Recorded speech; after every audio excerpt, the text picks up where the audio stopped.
चलिए आज कुछ बहुत ही दिलचस्प दस्तावेजों को देखते हैं। ये दोनों ही एक तरह के वित्तीय अवसर की बात करते हैं, लेकिन इनके रास्ते, इनके वादे एक दूसरे से बिल्कुल अलग हैं। समझिए कि एक तरफ सपनों की एक चमचमाती दुनिया है और दूसरी तरफ हकीकत की एक सीधी साधी घोषणा। तो आइए इसमें थोड़ा और गहरा उतरते हैं। तो शुरुआत होती है इस सवाल से। ये सीधा बिजनेस बडीज के मार्केटिंग से उठाया गया है और सवाल ऐसा है जो एक बड़ी उम्मीद जगाता है, एक महत्वाकांक्षा जगाता है। आखिर कौन है जो अपने सपनों की जिंदगी नहीं जीना चाहता, है ना? और उन सपनों के ठीक बाद हम यहां आ जाते हैं, एक सरकारी फॉर्म की एक लाइन, बिल्कुल सीधी, सरल और सच्ची। पिछले स्लाइड के बड़े वादों के सामने ये एक लाइन हमें जमीनी हकीकत पर लाकर खड़ा कर देती है, और यही वो टकराव है जिसे हम आज समझने वाले हैं। तो हमारे सामने ये दो रास्ते हैं। किसी भी इंसान के लिए जो आत्मनिर्भर बनना चाहता है, ये एक दोराहे की तरह है। एक रास्ता सपनों और लोगों को जोड़ने की ताकत पर बना है, जबकि दूसरा रास्ता अपनी मौजूदा स्थिति की एक साफ घोषणा पर टिका है। देखिए, इन दोनों में जमीन आसमान का फर्क है। बिजनेस बडीज एक प्राइवेट बिजनेस अफसर है जो एक सिस्टम बेच रहा है। वहीं सरकारी योजना एक सार्वजनिक मदद है जिसके लिए अपनी जरूरत बतानी पड़ती है। एक का पूरा ध्यान भर्ती पर है तो दूसरे का ध्यान इस बात पर कि आपका प्रोजेक्ट का आइडिया कितना दमदार है। अच्छा, तो ये दोनों अफसर खुद को पेश कैसे करते हैं? मतलब इनका असली संदेश क्या है? एक तरफ सपनों की ऊंची उड़ान दिखती है और दूसरी तरफ नियमों की एक सीधी सादी जमीन। चलिए देखते हैं। ये लाइन बिजनेस बडीज के पूरे मॉडल का सार है।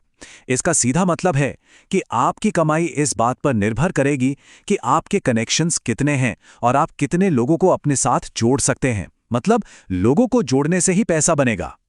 और जरा कमाई के इन आंकड़ों पर नजर डालिए। ये सच में हैरान करने वाले हैं। 1 लाख लोगों पर 1.25 करोड़ और बढ़ते बढ़ते 2 करोड़ लोगों पर 250 करोड़। मतलब वादे इतने बड़े हैं कि यकीन करना मुश्किल हो जाए। और अब देखिए इसका ठीक उल्टा, सरकारी फॉर्म की ये सीधी सादी घोषणाएं। यहां कोई बड़े वादे नहीं हैं, कोई करोड़ों की बातें नहीं हैं। बस कुछ शर्तें हैं जो ये साबित करती हैं कि मदद की जरूरत है। पिछली स्लाइड की चकाचौंध के सामने ये कितना साधारण है ना? ठीक है, वादे और घोषणाएं तो देख लीं, पर ये सिस्टम असल में काम कैसे करते हैं? मतलब इन रास्तों पर चलने की असली प्रक्रिया क्या है? पैसा बनता कैसे है या फिर मदद मिलती कैसे है? तो बिजनेस बडीज का मॉडल बिल्कुल साफ है। पहला कदम पैसे देकर जुड़ जाओ, दूसरा और लोगों को जोड़ो, तीसरा जैसे जैसे टीम बढ़ेगी लेवल बढ़ता जाएगा, और चौथा उसी हिसाब से कमीशन और इंसेंटिव मिलेंगे। सब कुछ टीम के साइज का खेल है। अब सरकारी योजना की प्रक्रिया देखिए, ये काफी औपचारिक है, थोड़ी नौकरशाही वाली। पहले अपनी स्थिति की घोषणा करो, फिर अपने बिजनेस का एक ठोस प्रोजेक्ट प्लान जमा करो।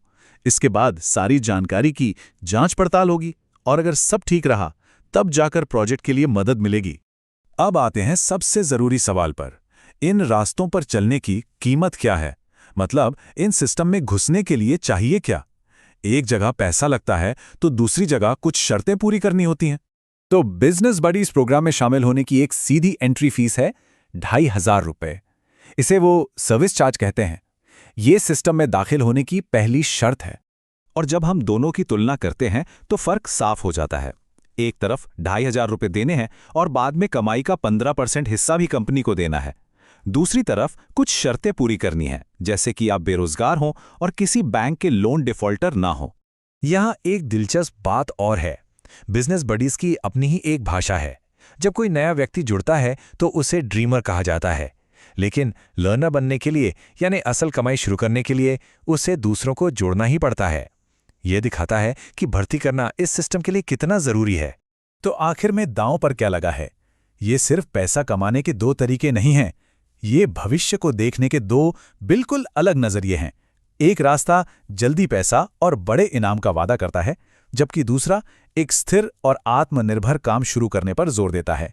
और ये स्लाइड इस फर्क को बिल्कुल साफ कर देती है।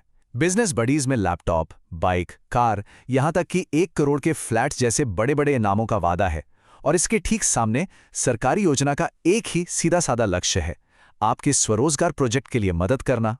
और अंत में जरा इन डिस्क्लेमर की भाषा पर गौर कीजिए। बिजनेस बडीज कहता है कि यह आपकी मर्जी है, कोई दबाव नहीं है और यह पैसा सीखने के लिए है। वहीं सरकारी फॉर्म में साफ लिखा है कि अगर जानकारी में कोई भी गड़बड़ी हुई तो कानूनी तौर पर पूरी जिम्मेदारी आपकी होगी। तो हम इस सवाल के साथ अपनी बात खत्म करते हैं कि भविष्य का निर्माण किस रास्ते से होता है? क्या ये सपनों और नेटवर्किंग पर बने एक सिस्टम से होता है, या फिर हकीकत की घोषणाओं और एक ठोस योजना पर आधारित प्रक्रिया से? ये सोचने वाली बात है।